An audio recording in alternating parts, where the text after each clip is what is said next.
strategy that is under step 1 of the 5 steps. So we were saying as MDC, we want to open dialogue to engage about the future of the country. So it's a start.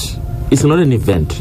It's part of step 1. We were saying we need Zimbabweans to come together as part of the 5 steps. So that on its own is not an event. It's part of that 5-step process. So there is a context to it, and it's not the only one that will happen. It's the first in part of a broader strategy under the 5 steps of the reload. Because if you look at the economy, I know that soon after his election as your Treasurer General, David Court had admitted that this economy will not, it cannot be turned around. And some have said ED has inherited a dead horse, and now everyone expects him to turn a dead horse into a cow with nice milk in a few months. Economies don't turn around that fast, and yet you want to demonstrate to say there is an economic crisis, and yet he has never been given a chance to implement the policies that is implementing. Everyone knows that in 2007 and 2008, Zimbabwe went through a worse economical situation. When the Global Political Agreement was signed, when a new government was set up, a compromise government, the economy started to tick again. Some of the best years in Zimbabwe in terms of economics were in those years of the Global Political Agreement. So what we learn from history is that if you do not solve the political issues, it's harder to solve the economic problems. So when you have a president who has got political legitimacy like ED, they are not going to go anywhere. Just like Ian Smith, we have a good example. So, why did Ian Smith go to Lancaster House? Why did Ian Smith go to Lancaster House in elections that follow the SADC guidelines? And then everyone will accept. That's why I gave the example that in South Africa, the elections a few weeks ago, the DA congratulated the ANC, the EFF did so. Okay.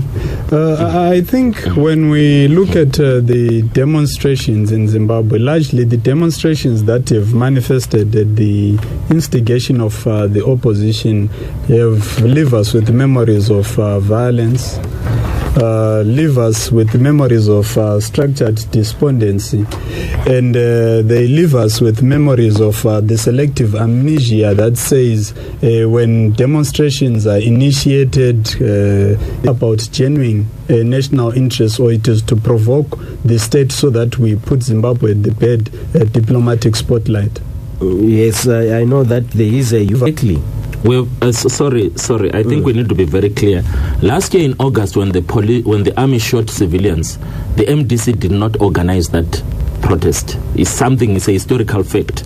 In January this year, when the army did door-to-door campaign and also killed more people, the MDC did not organize that. That's a historical fact. Where the MDC has organized, it takes responsibility. So that's for the state, to do that. We organize something. We follow the procedure. Like now, this week, we have sent a letter to the police according to the Public Order and Security Act. We have followed the Section 59 of the Constitution that allows us to protest, to have demonstration and present petition. We follow the due process of the law. We have monitors, we train, we conduct. Last time we had a demonstration at African Square, the police allowed us to march across Harare. There was not even one single case of violence. So to say that the demonstration will turn potentially violent is unfair, because the MDC has capacity to organize peaceful demonstration. So at the end of the day, this demonstration on 16 August to just talk to ED. When ED invited us to Poland, we wrote him back. We explained to him in that letter how as a party we are more than willing to talk to him. We have invited Poland to ED, but ED is the one who is dilly-dallying. He's able to talk to him one-on-one anytime, anyway. Yeah. But I think I feel like, George, you are vying off from something very important. I think the conversation that the MDC is only seeking is that around the legitimacy question, and that was resolved through the Constitutional Court. That was resolved through the election. Therefore, any conversation on illegitimacy really is an antithesis to the reality that the Zimbabwean people expressed in July is an antithesis. We chose to not to disrespect, but to respectfully disagree with the constitutional ruling, because we don't even know the logic that they used. What we know is that Zimbabwe Electoral Commission refused to tabulate the results. Keep on going round in circles. The Zimbabwe Electoral Commission is not up to today. The institutions that we create, and then we turn around and we say, because it's do you know why we went to the court?